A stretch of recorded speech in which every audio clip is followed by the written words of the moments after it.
जय श्री कृष्ण जी। राधे राधे। आप सबको मेरा ढेर सारा राम राम और प्यार भरा नमस्कार। आज मैं आपको शीतला सप्तमी की कथा सुना रही हूँ। पहले तो हम शीतला सप्तमी के बारे में थोड़ी सी जानकारी लेते हैं। शीतला देवी को भोग लगाने वाले सभी पदार्थ एक दिन पूर्व ही बनाकर एक दिन का बासी भोग लगाया जाता है। इसमें रसोई घर की दीवार पर 5 उंगली घी में डुबोकर छापा लगाया जाता है। शीतला माता की कहानी सुनकर रात्रि में दीपक जलाते हैं। यदि घर परिवार में शीतला माता के कुंडारे भरने की प्रथा हो तो एक बड़ा कुंडारा तथा 10 छोटे कुंडारे मंगवाकर छोटे कुंडारे को बने हुए बासी व्यंजनों से भरकर बड़े कुंडारे में रख दें। फिर उनकी हल्दी से पूजा करें। इसके बाद सभी कुंडारों को शीतला माता के स्थान पर ले जाकर चढ़ा दें। जाते और आते समय शीतला माता का गीत भी गाया जाता है और बधावना भी गाया जाता है। पुत्र जन्म और विवाह के समय जितने कुंडारे हमेशा भरे जाते हैं उतने कुंडारे बढ़ोतरी के रूप में और अधिक भरने चाहिए। यह व्रत चैत्र मास कृष्ण सप्तमी को किया जाता है। इसके करने से आयु तथा संतान की कामना फलवर्ती होती है। इस दिन व्रत रखने वाली स्त्री गर्म जल से स्नान नहीं करे और गर्म भोजन भी नहीं करें। शीतला माता की षोडशोपचार से पूजा करके सभी पापों की शर्मनार्थ प्रार्थना करनी चाहिए। अब मैं आपको शीतला माता की कहानी सुना रही हूँ। बोलिए शीतला माते की जय। शील और ओरी 2 बहनें थी। होली का अंतिम दिन आते ही दोनों बहनें बोली कि हम शहर में चलकर देखें कि लोग हमारा कितना मान सम्मान करते हैं। अपनी मान्यता को देखने के लिए दोनों बहनें शहर में आकर सबसे पहले वे राज दरबार में गई तो वहां पर नौकर चाकर काम कर रहे थे। दोनों बहनों ने उनको जाकर बोला कि हमें कुछ न कुछ देवो क्योंकि हमें भूख लगी है। तब नौकर चाकर ने कहा, हमारे पास तो केवल घोड़ा के लिए दाना उबल रहा है। उन्होंने गरम गरम दाना दोनों बहनों को दे दिया और वह जल गई, जिससे उनके हाथों में फफोला, फोड़े, पुंसी, बड़े बड़े छाले हो गए। इस कारण दोनों बहनों ने उनको श्राप दे दिया कि 7वें दिन ही आपकी नगरी में आग लग जाएगी। ऐसा कहकर दोनों बहनें वहां से चली गई। इसके पश्चात एक सेठ के घर आकर बोली कि हमें कुछ ठंडी ठंडी खाने के लिए दे दो। तभी उनकी छोटी बहू बोली कि मेरे सासू जी तो बाहर गए हुए हैं।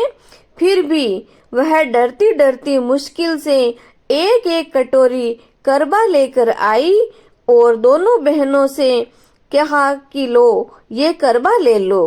दोनों बहनें बोलने लगी कि थोड़ा सा करबा और लाओ, जितना भी है वह हमें सभी डाल दो और उस पर सीधा ढक्कन लगा दो। जैसा दोनों बहनों ने कहा वैसा ही उस छोटी बहू ने किया। उस समय शीतला माता जी बोले कि तुम्हारे नगर में 7वें दिन आग लग जाएगी किंतु तुम्हारा घर बच जाएगा। तब छोटी बहू बोली कि मेरे घर के साथ साथ मेरे पड़ोसी का घर भी सुरक्षित रखो, क्योंकि नहीं तो मेरी साख कौन भरेगा।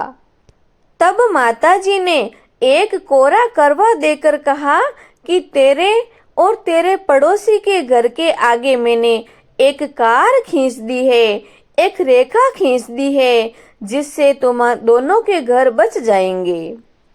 फिर दोनों बहनें बोली कि हमारे सिर से जुएं निकालो, और जुएं निकालते समय तुम डरना मत, क्योंकि हम तो शील और ओरी दो बहनें हैं। हम दोनों के आगे पीछे दोनों जगह आंखें हैं। छोटी बहू बोली कि मैं आपके सिर से जुएं तो निकाल दूंगी, पर मेरी नगरी में आग तो लग जाएगी, लेकिन कोई आकर पूछेंगे तो मैं उन्हें क्या बताऊंगी। आप जहां पर विराजते हैं वहां का स्थान हमें बताओ। तब दोनों बहनें बोली कि हम आपको डूंगरी पर मिलेंगी।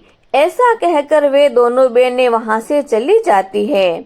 जैसे ही 7वें दिन आग लगती है तो सारी नगरी जल जाती है। तब राजा बोलता है कि हमारी नगरी अचानक कैसे जल गई, देख कर आओ कि कोई घर बचा है या नहीं। तब राजा के नौकर इधर उधर घूमने फिरने लगते हैं। एक ने कहा कि हाँ, एक घर बचा हुआ है। तब राजा उसके पास गया और बोला कि ए भाई, तुम क्या कामण डूमण जानती हो जिससे कि तुम्हारा घर बच गया और बाकी पूरी नगरी जलकर राख हो गई। तब छोटी बहू बोली कि शील और ओरी दो बहनें आई थी, तब उनको आपके दरबार से घोड़ी का गरम गरम दाना मिला, जिससे वे जल गई। उनके हाथों में छाले हो गए, फोड़े फुंसी हो गए, जिसके कारण वे गुस्से में आकर श्राप देकर चली गई।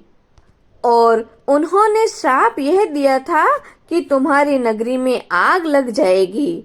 फिर वो मेरे घर पर आई, तब मैंने उन्हें ठंडा ठंडा करवा पिलाया और ठंडा जल देकर उनको ठंडा किया, और पड़ोसी का घर भी रखने का आग्रह किया।